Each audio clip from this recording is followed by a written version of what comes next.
Hello and welcome to Vegan Cafe 21. Today we are making nutritious gluten-free stuffed crepes using buckwheat and coconut flour. So let's get started. For making our crepe batter, we are using 3/4 cups of buckwheat flour, 1/4 cup of coconut flour, and we will simply season it with pink salt and crushed black pepper. You can add seasonings to your desire. If you want to add some cumin or garam seeds to it, you can do that. So all I'm going to do now is add our buckwheat and coconut flour along with salt and pepper into this bowl. You can also add red chili flakes to this batter if you like, if you want a spicy kick to it. Incorporate everything. And now, adding little water at a time, we will start making our batter.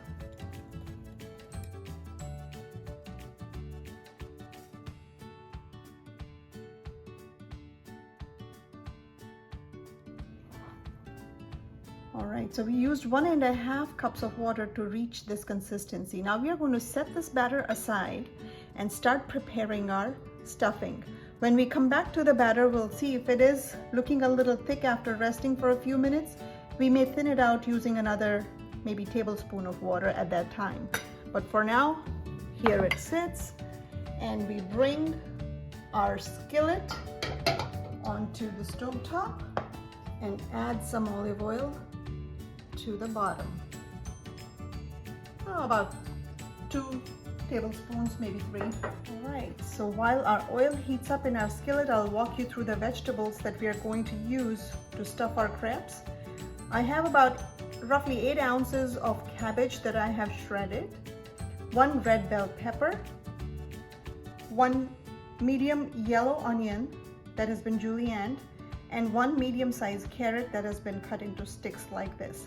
You can use any vegetables you like in any quantities and proportions. The idea is to have a nice hearty vegetable filling for our crepes. So our oil is ready. I am going to add our vegetables to this oil and give them a quick saute on high heat. While our vegetables are sauteing, I'm going to quickly walk you through the seasonings. In this cup, I have about a teaspoon of red chili flakes. You can adjust the quantities to your taste and liking. 1 teaspoon of coriander powder. 1 teaspoon of grated ginger. This is a very important ingredient, brings out a lot of flavor. 1/4 teaspoon of garlic powder. If you have fresh garlic, feel free to grate or mince about 1 or 2 cloves and add those instead. Here we have 3/4 of a teaspoon of pink salt. Again, adjust salt to your taste and liking. And vegetables are coming along. Now you don't want them to lose their crunch, so while they're still nice and crisp, we will start adding our seasonings.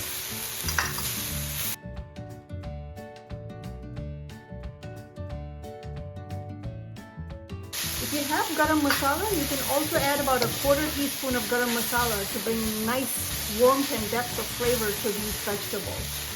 So vegetables are ready. We don't want to take them any further than this. They still have their texture and crunch. Now we are ready to make our crepes. All right, so I'm going to add another tablespoon of water to our batter. Give it a whisk. This is close to the consistency of your pancake batter. Now you have to make sure it's nice, smooth, lump-free, and easy flowing like this. I have a cast iron pan on the stove top. Turn the heat on under it. Turn the heat down. You don't want it smoking hot for this job.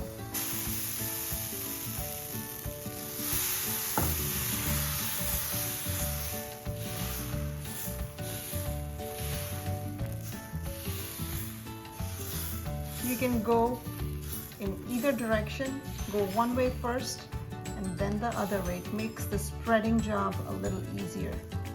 Spread it as thin as you can, as circular as you can.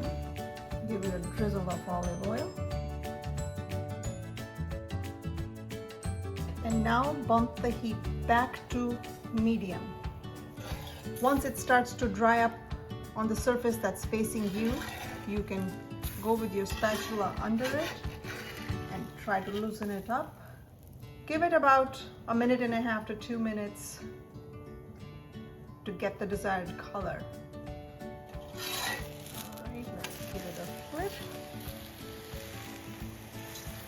And now we'll let it cook for another 2 minutes or so on the other side. All right, let's see how it's doing. Nice. Turn the heat low to prepare for our next crepe, and remove it from the skillet onto the plate. Using a paper towel, wipe excess grease.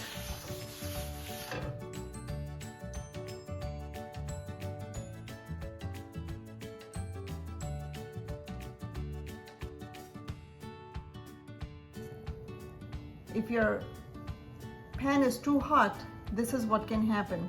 Adherence can become an issue, but no harm done, we can patch it easily.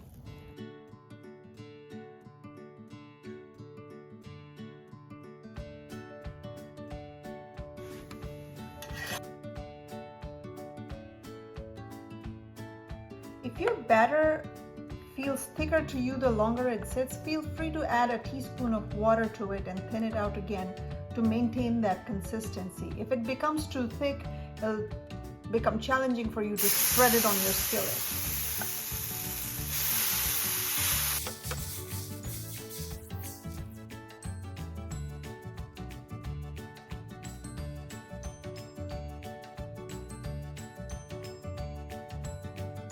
All right, so we have our crepes ready and the vegetables that need to go in as well. So now we are ready to assemble.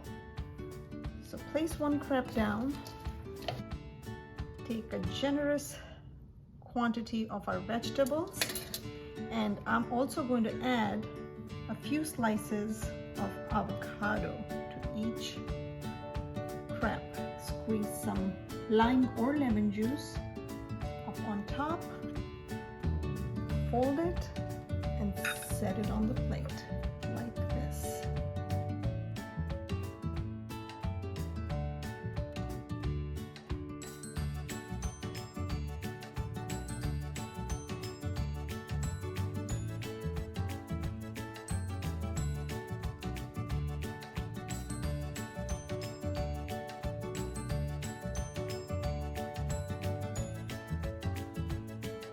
Alright, so let's see how they turned out.